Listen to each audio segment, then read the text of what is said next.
Priekš kam šitie strumi vajadzīgi? Ar šito paceļ paneļus, ar šito uzliek līmi.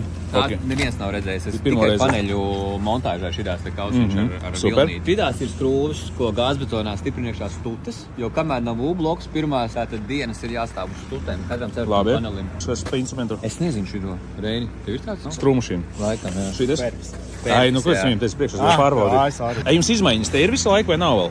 Nav neviena izmaiņa. Viss ir saražots pēc projekta un viss tieši tā arī tiek montēts. Vienīgais, ko saimnieks teica, tās ir ieejas durvis. Ieejas durvis ir šobrīd uz metru, un es viņam izstāstīju, ka ir jānosiltina ailes un vēl viss pārējais. Viņam sanāks 90 vērtne. Un viņš tagad domā otrai mājai, varbūt uztaisam to vērtni bišķiņ lielāku. Es domāju, ka noteikti. Mēs pārliekam. Jā, izmaiņas vajag, jā. Bet mēs neatļaujam. Es teicu, lai nes iekšā caur terases durvīm visas savus mēbeles, visu pārējo. Jo pa 90 platām durvīm var iet jebkurš iekšā.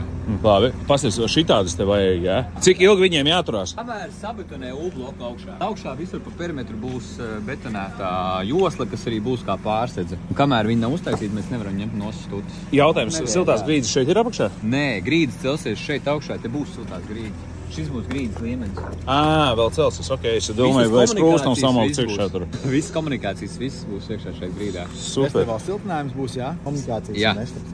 Jā. Un visi augstuma mezli, kas parasti ir mūrētām mājām, šitā vieta tiks viss nostaks nost.